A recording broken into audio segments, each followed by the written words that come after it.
kepada Isa, wahai Isa, aku akan keluarkan hamba-hambaku yang kau tidak akan mampu untuk melawannya.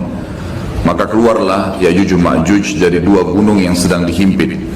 Ada satu peneliti dari Mesir yang Allahu alam, saya melihat buku beliau sangat bagus, sebenarnya sistematis, dan beliau tinjau lokasi sendiri, dan di situ ada beberapa bukti-bukti secara histori dan juga dihubungkan dengan dalil-dalil. Karena pernah ada sahabat yang menemukan tembok Ya'juj Ma'juj ini, ya. Maka dia pun melapor kepada Nabi SAW, dan Nabi SAW membenarkan itu, membenarkan. Artinya tembok ini bukan sesuatu yang tersembunyi, kelihatan. Maka peneliti Muslim dari Mesir ini mengatakan, dan saya punya bukunya, sudah ada terjemahan bahasa Indonesia, judulnya Ya'juj Ma'juj memang. Dia memastikan tembok itu sebenarnya adalah tembok Cina, yang berada di Cina sekarang, dan memang menyambung antara dua gunung yang besar. Kata Nabi SAW, kecelakaanlah bagi suku Arab karena sudah terbuka dari lubang Ya'juj Ma'juj seperti ini. Ketemukan antara jari tengah beliau dengan ibu jari, artinya mereka sudah bisa melihat. Dalam riwayat yang lain dikatakan bahwasanya Ya'juj Ma'juj setiap hari menggali gunung itu, berusaha untuk keluar. Tapi mereka pada saat tiba malam hari karena kecapean mereka istirahat, Allah Subhanahu wa taala tutup kembali gunung itu, sehingga besok mereka memulai lagi dari awal sampai nanti di saat waktunya mereka dikeluarkan oleh Allah Subhanahu wa taala, sampai saatnya nanti mereka dikeluarkan oleh Allah Subhanahu wa taala. Jadi memang cerita tentang mereka ini akan keluar disampaikan dalam banyak riwayat, ya. Kemudian setelah itu mereka akan keluar dengan hikmah Allah Subhanahu wa taala, dan Isa alaihissalam menyelamatkan dirinya bersama orang-orang beriman di atas gunung. Dan ada beberapa riwayat menyebutkan di Gunung Tur, ya. Gunung Tur ini ada di Palestina kalau tidak salah, dan ada surah At-Tur menjelaskan masalah itu. Ya, yang jelas Isa alaihissalam di atas gunung, dan akhirnya Ya'juj Ma'juj mulai membuat kerusakan di muka bumi. Allah Subhanahu wa taala menceritakan tentang mereka panjang lebar dalam banyak ayat Al-Quran. Baik, yang jelas diceritakan dalam Al-Quran tentang cerita mereka Ya'juj Ma'juj ini, dan mereka akan keluar tepatnya di surah Al-Anbiya ayat 96 sampai 97, dan yang pegang buku ada di halaman 82 itu. A'udzubillahi minasyaitonirrajim. Hatta idza futihat Ya'juj Ma'juj hum min kulli hadabin yansilun waqtaraba al-wa'dul haqq fa idza hiya shakhisatun absarul ladina kafaru ya wailana qad kunna fi ghaflatin min hadha bal kunna zalimin. Hingga apabila dibukakan tembok Ya'juj Ma'juj dan mereka turun dengan cepat dari seluruh tempat yang tinggi, dan telah dekatlah kedatangan janji yang benar, maksudnya hari kebangkitan, maka tiba-tiba terbelalaklah mata orang-orang kafir. Mereka berkata, aduhai celakalah kami, sungguhnya kami dalam kelalaian tentang ini, bahkan kami orang-orang yang zalim. Kata para ulama tafsir, maksudnya adalah orang-orang kafir pun bingung, dari mana nih manusia-manusia, kenapa kok membunuh semuanya? Walaupun mengatakan kami mau jadi pengikut kalian, tetap dibunuh, tidak diterima. Dan Nabi SAW menyebutkan ciri-ciri mereka. Mereka memiliki rambut yang keriting, yang mata mereka bola, kelopak mata mereka besar dan mata mereka kecil, gitu. Kemudian mereka memiliki kulit yang mendekati kekuning-kuningan, ya, kekuning-kuningan. Ini riwayat yang menjelaskan tentang postur tubuh, dan mereka tidak terlalu tinggi dan tidak terlalu pendek seperti manusia biasa, cuma mereka sangat beringas, dan mereka pada saat menemui siapapun mereka membunuhnya. Termasuk dalam riwayat dikatakan mereka akan memakan ular, kalajengking, semuanya akan dimakan, gitu. Dan mereka membunuh semua yang ditemui, termasuk pada saat mereka sudah membunuh orang-orang yang ditemui, hewan-hewan, semuanya dibunuh, diberantas di muka bumi ini. Maka mereka pun akhirnya mengangkat anak-anak panah mereka mengarah ke langit. Lalu dengan fitnah, Allah SWT berikan fitnah, jatuhlah anak-anak panah tersebut dengan berlumuran darah. Maka mereka mengatakan dalam riwayat Bukhari, qatalna man fil ardi wa qatalna man fis sama. Kami telah membunuh semua yang di bumi dan telah membunuh semua yang di langit. Maka mereka betul-betul membuat kerusakan di muka bumi. Maka Isa alaihissalam pada saat itu berdoa kepada Allah Subhanahu wa taala agar menghukum atau mematikan mereka. Maka diijabahlah doa Nabi Isa alaihissalam. Tapi di sini Allahu alam tidak disebutkan berapa lama. Tapi ini kalau dilihat dari mereka menguasai dunia, mereka memenuhi seluruh muka bumi ini dengan penuh ya, sampai waktu mereka mati nanti seluruh muka bumi ini kata Nabi SAW dipenuhi oleh jasad mereka. Berarti penuh luar biasa, jumlahnya banyak. Ini tidak akan memakan waktu 1 tahun 2 tahun ini gitu. Ini akan bisa belasan mungkin puluhan tahun, Allahu a'lam gitu. Sampai akhirnya mereka sudah tidak ada yang bisa menampung lagi, maka Isa alaihissalam berdoa kepada Allah subhanahu wa ta'ala agar Allah mematikan mereka, dan akhirnya Allah subhanahu wa ta'ala mengeluarkan memberikan kepada mereka hama. Sebagian riwayat menjelaskan seperti serangga kecil yang keluar dari leher mereka, yang akhirnya membuat mereka mati semua serentak dengan satu kali mati. Semuanya tiba-tiba jatuh dan mati, dan jenazah mereka memenuhi muka bumi ini. Lalu Isa alaihissalam mengutus 4 orang dari pasukan terbaiknya Isa alaihissalam untuk turun dari gunung untuk memeriksa. Dan kata Nabi SAW, mereka lah penunggang-penunggang kuda terbaik pada saat itu. Dan kalau kalian ingin, saya akan menceritakan kepada kalian tentang warna kudanya, tentang warna baju mereka. Karena Nabi SAW diperlihatkan tentang 4 orang itu.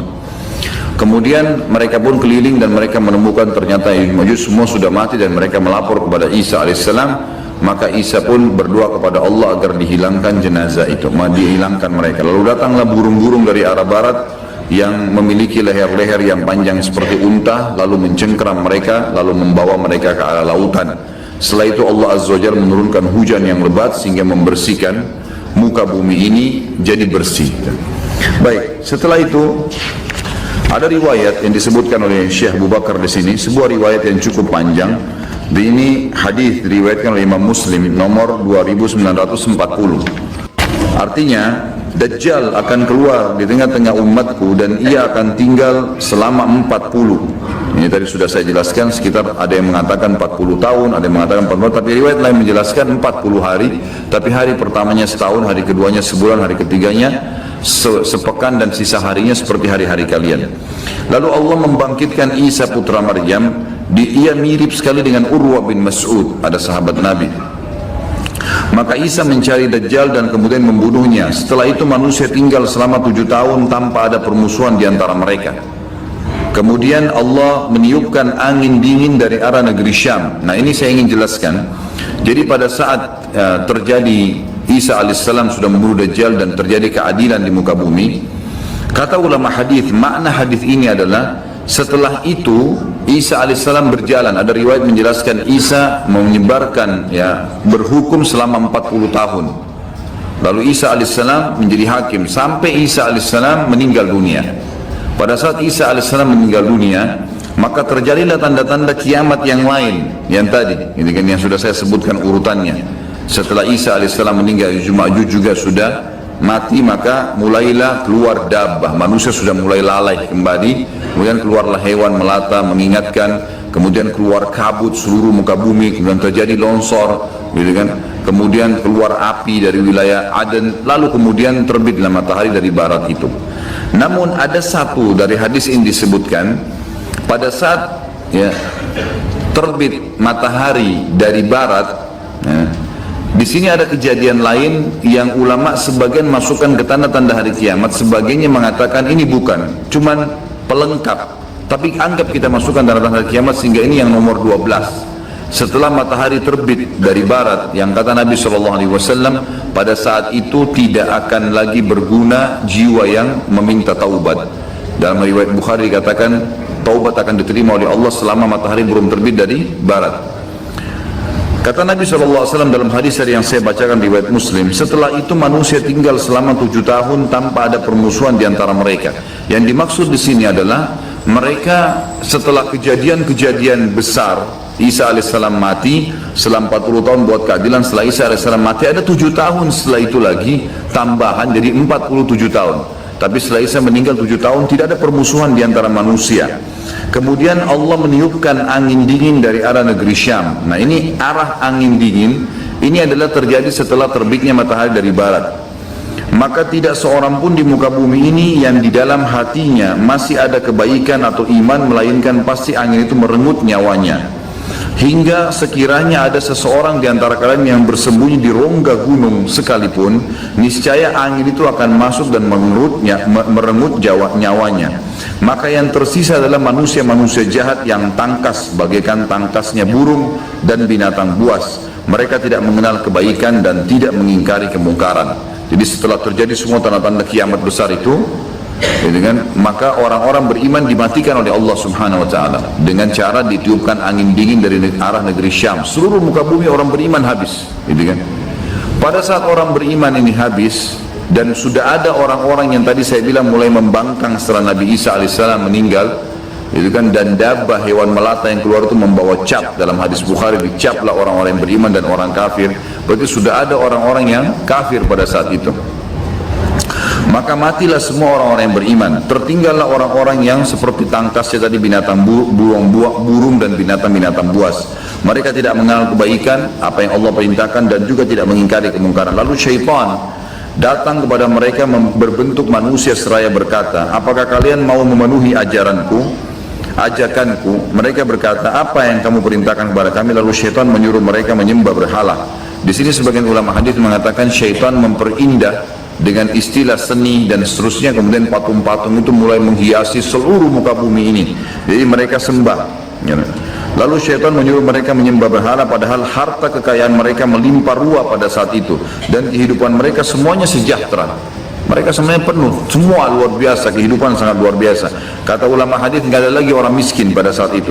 Kemudian ditiuplah sangkakala oleh malaikat Israfil, dan tidak ada seorang pun yang mendengarnya melainkan menoleh melongokkan lehernya sambil mendengarkan. Dan orang pertama yang mendengarnya adalah seorang laki-laki yang sedang membersihkan badan untanya. Rasulullah SAW melanjutkan, lalu ia pun pingsan tersentak, artinya mati maksudnya di sini, dan manusia pun pingsan tersentak, semuanya juga mati. Setelah itu Allah Subhanahu wa taala menurunkan hujan seperti hujan gerimis yang dengannya jasad-jasad manusia tumbuh kembali. Lalu trompet sangkakala ditiup sekali lagi, maka dengan serta-merta manusia bangkit sambil menunggu. Lalu dikatakan, hai manusia, marilah pergi menuju ke Tuhan kalian. Itulah sesuai dengan firman Allah, dan dikatakan kepada para malaikat, hentikanlah mereka, aturlah mereka di hadapan Tuhan, karena mereka akan ditanya. Setelah itu diperintahkan, keluarkanlah bagian untuk neraka. Dari orang-orang hadir ini masukkan ke dalam neraka. Dikatakan oleh para malaikat kepada Allah, dari berapa? Jika dijawab, dari setiap 1999. Itulah hari yang mana anak-anak bisa menjadi beruban, dan itulah hari di mana betis akan disingkapkan. Tapi dari saksi bahasan kita adalah masalah tadi, Dajjal akan membuat kerusakan, kemudian beberapa kasus yang berhubungan dengan masalah kita ini.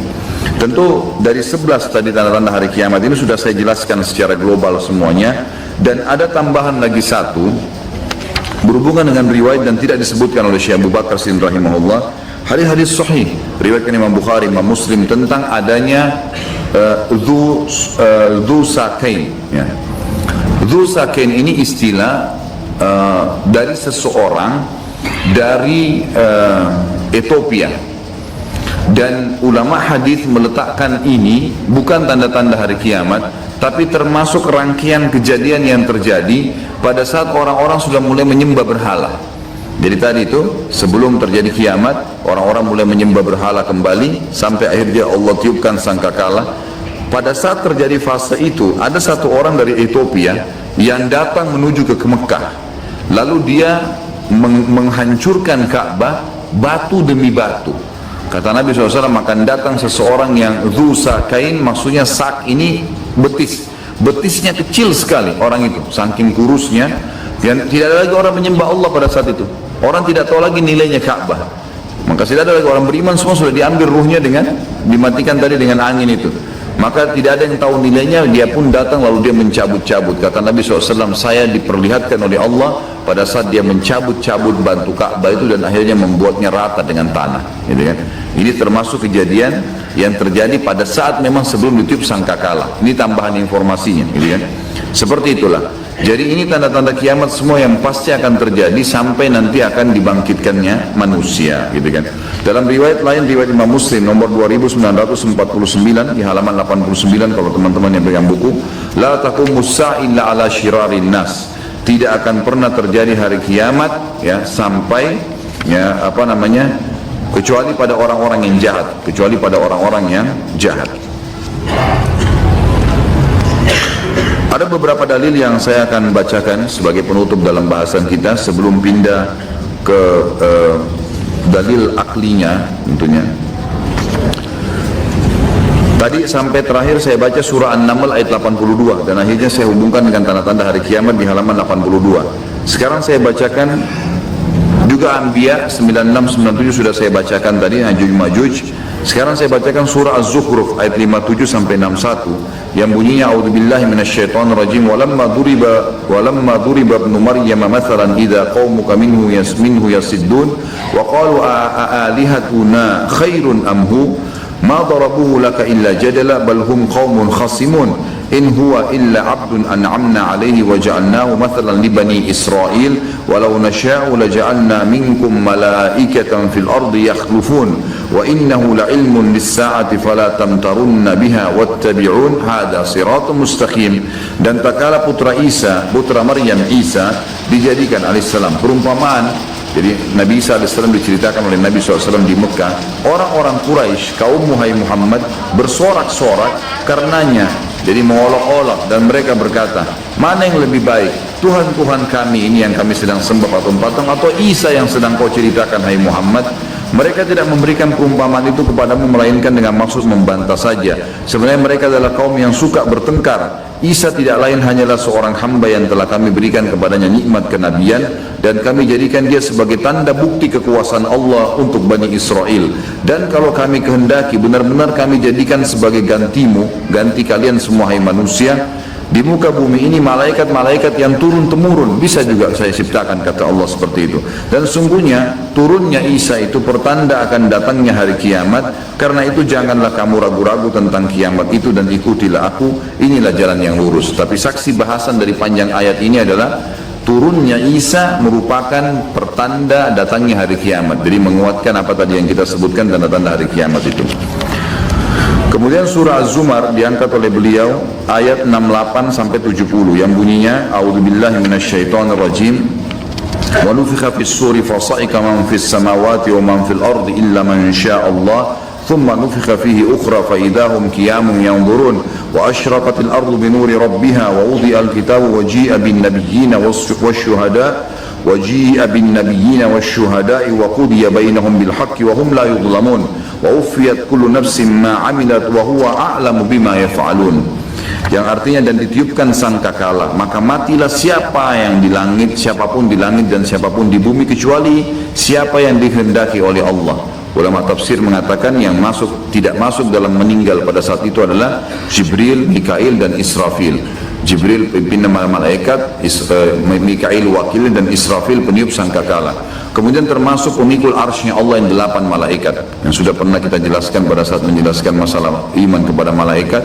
Kemudian juga masuk dalamnya semua bidadari dan bidadara yang ada di surga, pelayan-pelayan di surga itu juga tidak masuk atau masuk dalam firman Allah kecuali siapa yang Allah kehendaki. Tapi semua manusia, semua jin, semua hewan, tumbuh-tumbuhan ini semua akan hancur. Kemudian ditiup sangkakala itu sekali lagi, maka tiba-tiba mereka berdiri menunggu putusan masing-masing dan terang benderanglah bumi atau padang mahsyar dengan cahaya keadilan Rabb-Nya dan diberikanlah buku perhitungan perbuatan masing-masing dan didatangkanlah para nabi dan saksi-saksi dan diberi keputusan antara mereka dengan adil sedang mereka tidak dirugikan dan disempurnakanlah bagi mereka disempurnakan bagi tiap-tiap jiwa balasan apa yang telah dikerjakannya dan Dia Allah lebih mengetahui apa yang mereka kerjakan. Tentu ini menceritakan tentang masalah ditiupnya sangkakala tadi yang pada saat selesai semua